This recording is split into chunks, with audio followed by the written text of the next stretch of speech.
And a good morning to you. It is April 11th, a Monday, and welcome on into Daily Cards Live, presented by Munganess St. Louis Acura and Royal Banks of Missouri. I'm Joe Roderick, joined alongside by Bob Ramsey. Rammer, good morning to you. I know these are. I know you don't like the early morning ones, but hey, that's what needs to happen when the Cardinals have these early Monday morning games. Never could get used to it. I guess early on in my career doing TV, everything was late night. Even doing morning radio for a few years, it's not good. But to start the morning talking baseball, in particular Cardinals baseball on Claibs Online, that's a great way to start the day. It is, and hopefully the Cardinals can get a victory today, improve to 3-1 on the season, and send the Pirates home in a very odd early season wraparound series that ends on a Monday after the weekend that we saw. I don't know if you saw this as we kind of just jump around to topics from Saturday and Sunday. I don't know if you noticed or read in Derek Gould's article the other day, but on Saturday the Cardinals did not have the cream-colored the throwback jerseys that they normally wear on Saturday. And then as I started to look around Twitter, I saw that nobody had their alternate weekend jerseys this past weekend. The new Welcome to Little League Baseball. For every coach who's ordered their uniforms a couple of weeks too late and you don't get them till the 1st of June, the Cardinals now feel your pain. They're saying maybe not until May for these alternate jerseys, and that's for every team in baseball. So don't expect the powder blues this upcoming weekend either, as all of baseball waits for. I think it's Fanatics. I think they are the jersey supplier now for Major League Baseball, as they wait for those jerseys to come in. But the Cardinals get the win on. Yeah. Not to dive too deep into laundry, but it's interesting to wonder why the whites and the grays all made it to all the teams, but the other ones didn't. Were they ordered separately? Was it? I mean, it's just curious as to how that works. Do they do it that way just in case of situations like this? Is it what they had on hand? That couldn't be it, because everybody's got new players. It's just odd that only those. It'd be funny if you got half of your grays and half of your cream coloreds. That would seem like a normal, ridiculous situation that would crop up.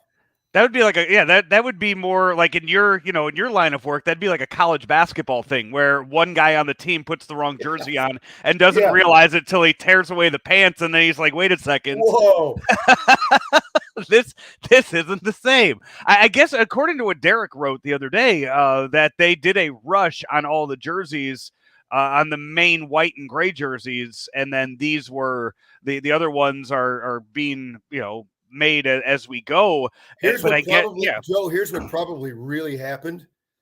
Somebody in MLB said, we're not coming back till Friday. Yeah. That's probably what happened. Or on their own. Everything doesn't have to be nefarious, but on their own, the manufacturer said, hey, let's get the Little League uniforms out because MLB's not coming back till the end of May. And then they went, oh, God.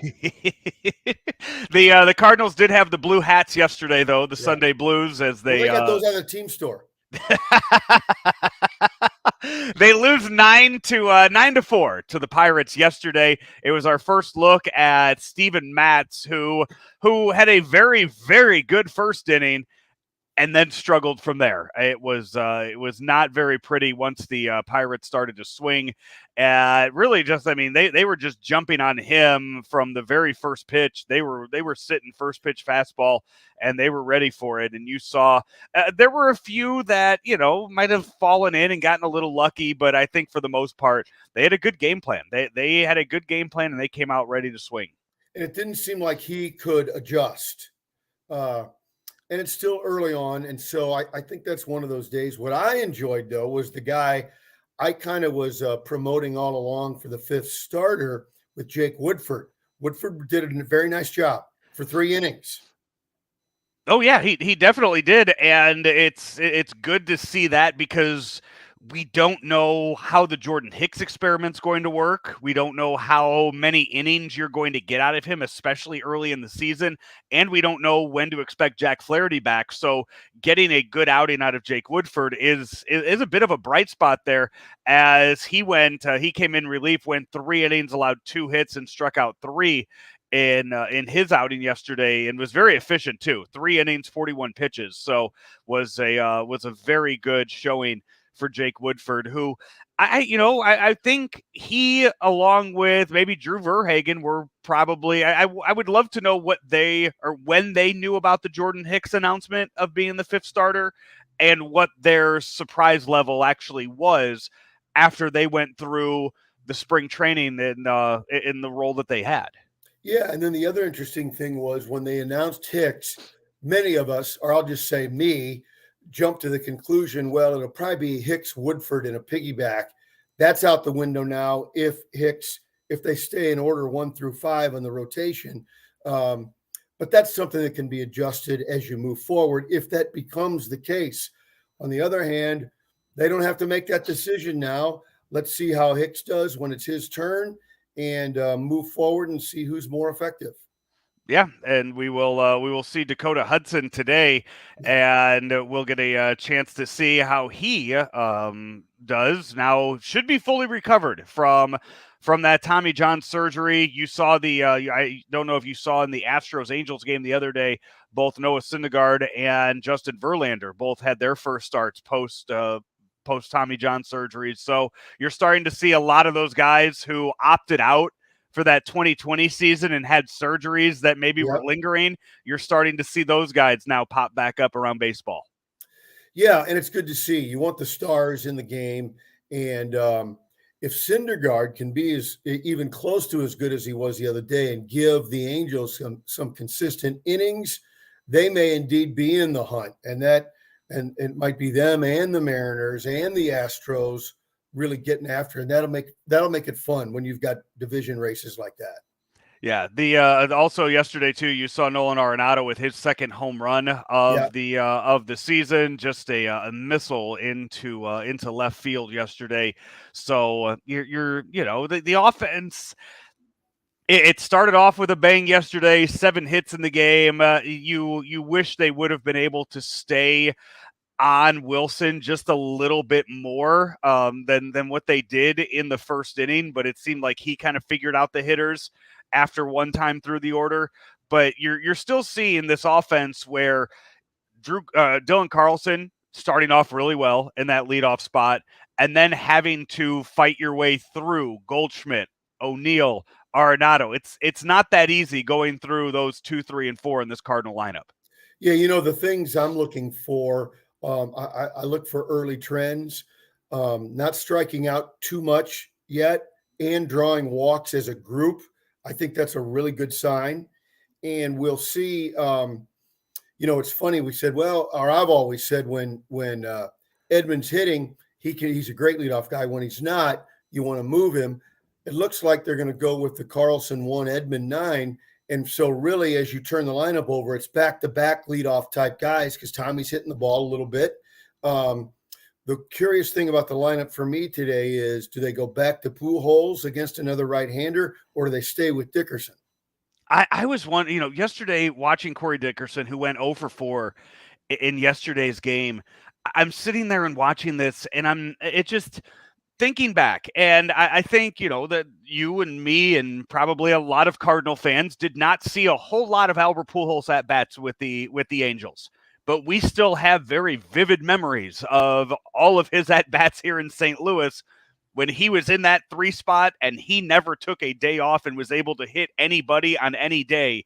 And you just kind of look at that and you go, this is the guy who was considered to be one of the top 5 hitters of all time when he was in St. Louis. And you're telling me he can't hit a righty anymore? Like, I know the numbers tell us that. I know, and I know there was that huge drop-off in Los Angeles over the last 10 years, but you kind of look at that and you go, like, what happened? Why did it happen? Is that really still the case? Like, maybe I want to see it with my own eyes, just to see him struggle against righties and go, wow, okay, this really isn't the same guy. Well, here's what I think he could still do. And it looked like he was trying to do it a little bit in spring training. I didn't see all the spring training at bats, obviously. But if he can quit trying to hit home runs, trying to hit those 21 he needs, and says, I'm going to hit 300, and hits the ball where it's pitched, I think he probably still could be effective. But he hadn't been doing that for a decade.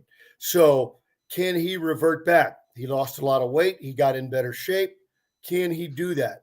I think that's the question. And because it's still an open question, because he gets a fresh start here, maybe you go back to him today. Yeah, I think I'd like to see him in the lineup today, and then I haven't looked far enough ahead to see what the pitching matchups look like against the Royals this week in the short 2-game series. But we'll see how that lines up as the week goes on, and you know what, if Corey Dickerson continues to struggle, somebody else, it's only been 2 starts, so I don't want to jump too far ahead with that, but. We'll see. Hey, but you know what though? Paul DeYoung has hit well too to start the year with a few big hits, hitting the ball hard. So maybe you move him up a little bit in the order too. So it's I think right now 1 through 4 is looking like you expected it. ONeill had the big game Friday, but even yesterday he goes 0 for 3, but he drives in a run with a sacrifice fly. He's not striking out, so that's huge. No worries 1 through 4. And then you can always manipulate the bottom of the bottom half of the order, the bottom 5. You can move that around every day. Who cares?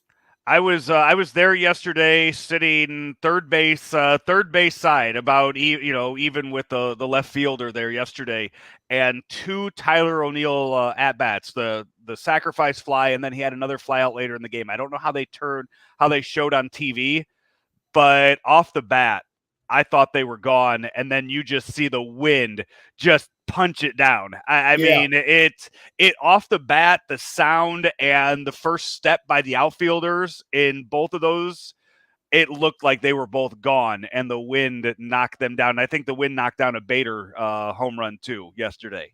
Yeah, they're gonna be fine. I think the offense looks pretty good. They'll get the DHs going.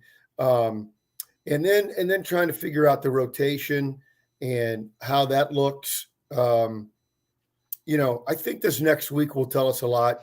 You got a team coming in who has a handful of unknowns. That the top of their order is pretty good in the Kansas City Royals, and then your first showdown of the year with the Brewers. So this is going to be a fun week. I am very, very much looking forward to talking about Bobby Witt Jr. tomorrow on the show. One of who I think is probably a front runner for that American League MVP or Rookie of the Year. Rookie of the Year. Yeah. So, him and the kid in Seattle, and then there's always an unknown that somebody throws in the lineup and all of a sudden catches fire. But those 2 guys are really heralded, and so it'll be fun watching them. And don't forget about Torkelson up in Detroit too. That's there's a lot to there's a lot of really good rookies in baseball this year that people have been waiting a while to see, and they're finally on display. This has been Daily Cards Live, presented by Munganess St. Louis Acura and Rammer. Also, your friends at Royal Banks of St. Louis, Royal Banks of Missouri. Too early in the morning. It's funny you said St. Louis, because Royal Banks of Missouri, even that is a bit of a misnomer these days. As a couple of years ago, Royal Banks opened up 2 branches, one in Granite City, one in Jerseyville, Illinois. So, Joe, happy to see you going to Royal Banks. And then, and just recently, Royal Banks has opened up a couple of branches in Northeast Missouri. But what's really important about our friends at Royal is, even as they expand, each branch feels like your hometown bank. Royal Banks of Missouri, where better service means better banking. You're such a pro. I screw up, and you're right there to pick up the pieces of that. It's like you've been doing tell the truth. It's like you've been doing this for a few years. It's my second year. Hey, he's Bob Ramsey. I'm Joe Roderick. We will talk to you tomorrow on another edition of Daily Cards Live right here on ClaimsOnline.com. St. Louis Acura is the only Acura dealer in the nation to win the Precision Team Award for 30 years. How do we do it? By making you, our customers, our number one priority. As others increase their fees and take advantage of limited inventory, we keep our prices low because we remain committed to becoming better than ever and treating you as we want to be treated. We want you coming back and sending your friends and family to a veteran-owned, family-based business you can trust. St. Louis Acura, better than ever for you.